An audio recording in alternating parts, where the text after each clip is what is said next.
Hi friends, welcome to our channel. Brahmamudi serial next ఎపిసోడ్లో ఏం జరగబోతోందో ఈ వీడియోలో చూసి తెలుసుకుందాం. కావ్య స్వప్నల మధ్యన గొడవ పెట్టిన రుద్రాని అసలేం జరిగింది అని తెలుసుకోవడానికి ఈ వీడియోని స్కిప్ చేయకుండా ఎండ్ వరకు చూసేయండి. రాహుల్ రుద్రానీలు ఇద్దరూ కలిసి రూమ్లో మాట్లాడుకుంటూ ఉంటారు. అప్పుడు రుద్రాని, రే రాహుల్, నాకు అర్జెంటుగా ఒక లైసెన్స్ గన్ను కావాలి అని అంటుంది. అప్పుడు రాహుల్, ఎందుకు మామ్? నువ్వు వేసిన ప్రతి ప్లాన్ ఫ్లాప్ అవుతుందని నిన్ను నువ్వే కాల్చుకొని చచ్చిపోతావా అని అంటాడు.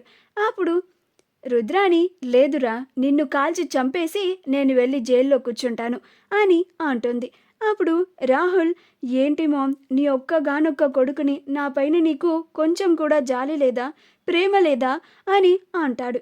అప్పుడు రుద్రాని, మరి లేకపోతే ఏంటిరా, నేను ఇంత సీరియస్గా మాట్లాడుతూ ఉంటే జోకులేస్తావేంటి అని అంటుంది. అప్పుడు రాహుల్, మరి నీకు గన్నెందుకు మామ్, ఎవరిని చంపడానికి అని అంటాడు. అప్పుడు రుద్రాని, ఇంకెవరిని, మనం ఇంత మంచిగా ప్లాన్ వేసిన మధ్యలో వచ్చి మన ప్లాన్ అంతా చెడగొట్టిన ఆ కనకంని అని అంటుంది. అప్పుడు రాహుల్, నాకెందుకో ఇది ఆ కావ్య ప్లాన్ ఏమో అనిపిస్తోంది మామ్ అని అంటాడు. అప్పుడు రుద్రాని, నాకు కూడా అదే డౌట్ కొడుతోందిరా అని అంటుంది. అప్పుడు రాహుల్, మామ్, మొన్న తాతయ్య బిల్ని పే చేయడానికి వాళ్ళు ఆఫీస్ అకౌంట్లో నుంచి పే చేయలేదంట, క్యాష్ పే చేశారంట అని అంటాడు. అప్పుడు రుద్రాని, అదేంటి, ఏ బిల్స్ ఉన్నా కానీ ఆఫీస్ అకౌంట్ నుంచే కదా పే చేయడం, ఎన్నడూ లేనిది కొత్తగా క్యాష్తో పే చేయడం ఏంటి? ఇదేదో కొంచెం ఆలోచించాల్సిన విషయంలాగుంది, మనకి ఉపయోగపడేలాగుంది. ఎందుకని రాజ్ కావ్యలు ఇద్దరూ ఇలా చేస్తున్నారు? పైగా హాస్పిటల్ బిల్ని కూడా డిలే చేశారు. ఎందుకు అలా చేసి ఉంటారు అని ఆలోచిస్తూ ఉంటుంది. అప్పుడు రాహుల్, నాకెందుకు ఆ రాజ్ కావ్యల దగ్గర డబ్బులు లేవేమో అని అనిపిస్తోంది మామ్ అని అంటాడు. అప్పుడు రుద్రాని, వెరీ పిచ్చి వెదవా, వాళ్ళ దగ్గర కోట్లు కోట్లు ఉంటాయిరా, వాళ్ళ దగ్గర డబ్బులు లేకపోవడం ఏంటి? అది అయి ఉండదు, ఇంకేదో అయి ఉంటుంది, అది మనం కనిపెట్టాలి.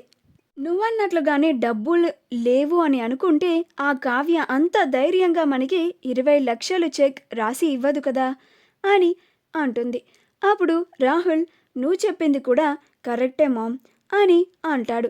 అప్పుడు రుద్రాని, కానీ ఏదైతే అది అయ్యింది, కానీ ఇప్పుడు నువ్వు ఈ చెప్పడం వల్ల మనకి ఒక మంచి అవకాశం వచ్చిందిరా రాహుల్ అని అంటుంది. అప్పుడు రాహుల్, ఏంటది మామ్, అసలే 10 లక్షలు పోయాయని నేను బాధపడుతుంటే అవకాశం వచ్చిందంటావేంటి అని అంటాడు. అప్పుడు రుద్రాని, అది కాదురా, ఆ కావ్య కావాలని ఈ ఇంట్లో ఘనంగా స్వప్నకి సీమంతం చేస్తానన్నా కానీ కనకం దగ్గరికి వెళ్ళి పుట్టింట్లో జరిగేలాగా చేసింది అని మనం స్వప్నకి చెప్పామనుకో, అక్క చెల్లెల మధ్య గొడవ పడి ఎంతో ప్రేమగా కలిసున్న అక్కా చెల్లెళ్ళ ఇద్దరు బద్ధ శత్రువుల్లాగా మారిపోతారు. ఆ స్వప్న పూర్తిగా కావ్యకి ఎదురు తిరుగుతుంది. అసలే నీ భార్యకి మొన్న ఆ కావ్య చేసిన అవమానంతో కావ్య పైన కోపం వచ్చింది. ఇప్పుడు ఇంకాస్త మనం అగ్నికి ఆద్యం పోస్తే చాలు, ఆ స్వప్నని ఇంకా మనం ఎవ్వరం ఆపలేము అని అంటుంది. అప్పుడు రాహుల్, అవును మామ్, అక్కా చెల్లెలని విడగొట్టడానికి ఇదొక మంచి అవకాశం మనకి అని అంటాడు. అప్పుడు రుద్రాని, మరింకా ఇక్కడే నుంచున్నావే, పద వెళ్ళి ఆ స్వప్నకి ఆ కావ్య మీద లేనిపోనివన్నీ చెప్పి వద్దాం అని రుద్రాని రాహుల్ ఇద్దరూ కలిసి స్వప్న దగ్గరికి వెళ్తారు. అక్కడికి వెళ్ళగానే రుద్రాని రాహుల్ ఇద్దరూ కలిసి స్వప్న మీద వాళ్ళకి అపారమైన ప్రేమ ఉన్నట్లుగా, అమ్మ స్వప్న అని రుద్రాని వెళ్తూ ఉంటుంది. అప్పుడు రాహుల్ కూడా స్వప్న అని ప్రేమగా పిలుస్తూ ఉంటాడు. అప్పుడు స్వప్న వాళ్ళిద్దరి ప్రేమ కురిపించడం చూసి ఆశ్చర్యపోతుంది. ఇదేంటి, వీళ్ళిద్దరూ ఎన్నడూ లేనిది ఇంత ప్రేమగా పిలుస్తున్నారు నన్ను అని అనుకుంటూ ఉంటుంది. అప్పుడు రుద్రాని, ఏంటి స్వప్న, అంత ప్రేమగా పిలిస్తే అలా చూస్తున్నావేంటి అని అంటుంది. అప్పుడు స్వప్న, మీరు నన్ను ఎప్పుడూ ఇలా పిలవలేదు కదత్తా, సడన్గా ఇలా అంత ప్రేమ ఎలా పుట్టుకొచ్చిందా అని నాకు కొంచెం డౌట్ వచ్చిందిలే అని అంటుంది. అప్పుడు రుద్రాని, "నువ్వంటే నాకు ఎందుకు ఇష్టం ఉండదు స్వప్న? ఎంతైనా నువ్వు నా కోడలివి కదా" అని అంటుంది. అప్పుడు స్వప్న, "అబ్బో! నేను నీ కోడలినని నీకిప్పుడు గుర్తుకు వచ్చిందా అత్తా" అని అంటుంది. అప్పుడు రుద్రాని, "నా సంగతి పక్కన పెడదాంలే కానీ నీకు నీ పుట్టింట్లో సీమంతం చేయించుకోవడం ఇష్టమేనా? నిజం చెప్పు" అని అంటుంది. అప్పుడు స్వప్న, "అసలైతే నాకు ఇష్టం లేదత్తా. నువ్విక్కడ నాకు గ్రాండ్‌గా సెలబ్రేట్ చేస్తాను అన్నావు కదా! చాలా సంతోషపడిపోయాను. చాలా ఆనందపడ్డాను. కానీ సడన్‌గా మా అమ్మ వచ్చి మా పుట్టింటి వాళ్ళ ఆచారం అని చెప్పింది కదా! ఇంకా ఇంట్లో అందరూ కూడా ఒప్పుకున్నారు కదా! అందరూ ఒప్పుకున్నాక నేను ఒప్పుకోవాల్సి వచ్చింది. కానీ నాకు ఘనంగా సీమంతం జరిపించుకోవడమే ఇష్టం. మా అమ్మ అయితే అక్కడ చాలా సింపుల్‌గా చేస్తుంది" అని అంటుంది. అప్పుడు రుద్రాని, "నీకు నీ పుట్టింట్లో సీమంతం జరగడానికి కారణం ఎవరో తెలుసా స్వప్న" అని అంటుంది.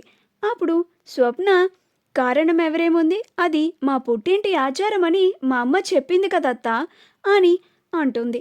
అప్పుడు రుద్రాని, "అలా చెప్పించింది మీ చెల్లి కావ్య" అని అంటుంది.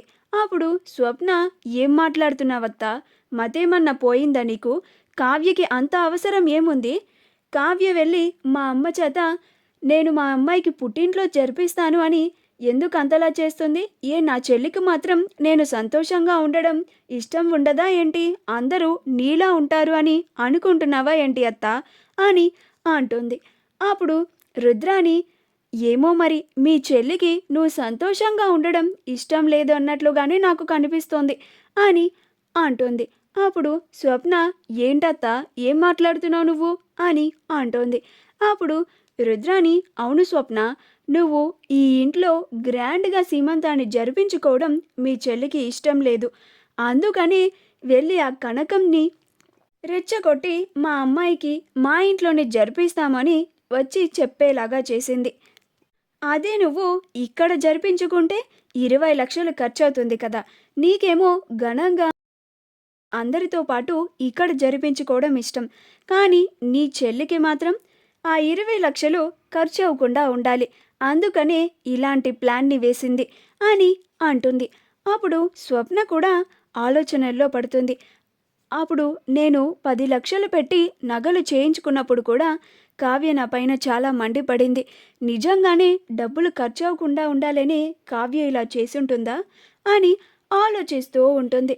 అప్పుడు రుద్రాని స్వప్న ఆలోచనల్లో పడింది అని, "అమ్మ స్వప్న, సరేలే కానీ నీ ఆరోగ్యం జాగ్రత్త, నేను వెళ్తున్నాను" అని రుద్రాని, రాహుల్ ఇద్దరూ అక్కడి నుంచి వెళ్ళిపోతారు.